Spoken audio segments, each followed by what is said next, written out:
సర్కారు పథకం అనంగానే ఎవ్వలేం చెప్పినా నమ్ముతారులా జనాలు. ఈక తోక ఏది చూడరు.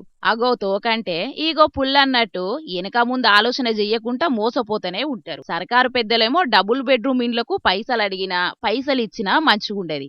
అసలుకు అవసరమే లేదు. అర్హత ఉన్నోళ్లకు ఇండ్లిచ్చి తీరుతామని చెప్తుంటే ఎవలెవల చేతిలోనో లచ్చలు పోసి రందికేడుతున్నారు కొన్ని దిక్కుల. సంగారెడ్డి జిల్లా కృష్ణారెడ్డిపేటల అట్లనే అయ్యింది. ఇప్పుడు డబుల్ బెడ్రూమ్ ఇండ్ల ఆశ చూపెట్టి ఒక్కొక్కల కాడ 3 లక్షలు వసూలు చేసిండట.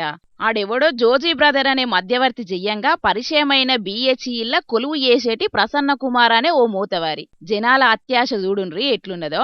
ఇయ్యల్ల రేపట్ల తెలిసినోన్ని నమ్ముడే ఎక్కువంటే కొత్తగా పరిచయమైనోనికి లక్షలు దార పోసిండ్రట. మళ్ళా ఒక్కలా ఇద్దరా గొర్రెనక గొర్రె పోయినట్టు 69 మంది తలా 3 లక్షలు సమర్పించుకున్నారట. ఒక్కలకన్నా సోయుండొద్దా? ఎవలకన్నా డౌట్ అనుమానం రావద్దా? అసలుకే డబుల్ బెడ్రూమ్ ఇల్లిచ్చేతందుకు అర్హత ఉన్నదా లేదా అని ఒకటికి 2 మాటలు ఆలోచించద్దా? లే చెయ్యి దడిపితే పనైతదనుకున్నారు. ఇగేమున్నది ఆళ్ళ అమాయకత్వం జేయంగా మొత్తం 2.5 కోట్లు వసూలైనయి. 2021 ముచ్చటిది. ఆకాన్నుంచి ఇండ్ల గురించి అడిగినప్పుడల్లా రేపు మా పని జరుపుకొచ్చిండట. గప్పుడు అనుమానం వచ్చినట్టున్నది పైసలు కట్టినోళ్ళందరికీ. అడుగుదామని ఇంటికోడు షాల్ చేస్తే మీదికి కుక్కలను ఇడిచిపెడతాండట. ఇగో ఇనుండ్రి. కేసీఆర్ డబుల్ బెడ్రూమ్ ఇళ్ల గురించి 2021లో డబ్బులు 3,80,000 రూపాయలు తీసుకోవడం జరిగింది.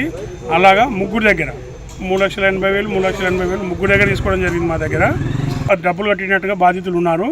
ఆ తర్వాత ఈరోజు ఉదయం నుంచి వెళ్ళి మేము ప్రసన్న కుమార్ ఇంటికి దగ్గరికి వెళ్ళి కృష్ణారెడ్డిపేట దగ్గరలో ప్రసన్న కుమార్ అనే అబ్బాయి ఆయన ఇంటి దగ్గరికి వెళ్ళడం జరిగింది. అతని ఇంట్లోకి పోగానే వాచ్మెన్ పిలిపించి బెదిరియడము, కుక్కలను వదిలిపెట్టడము మా మీద. పేదోళ్ళం కాబట్టి ఆశపడి ఇల్లు కోసమని వెనక ముందు ఆలోచించకుండా తప్పు చేయటం జరిగింది.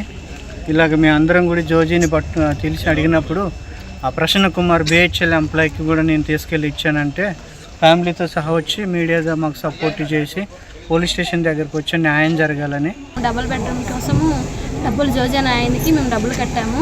వాడు మమ్మల్ని నమ్మించాడు. డబ్బులు ఇల్లు కూడా తీసుకుపోయి ఇట్లా ఉంది అని ఎలా నమ్మించాడంటే అసలు ఇప్పుడే ఇస్తామన్నట్టు నమ్మించాడు. మామూలు మోసం కాదు పోన్రి. 2025లో కూడా జనాలు ఎంత అలకగా మోసపోతాన్రో చూడుండ్రి.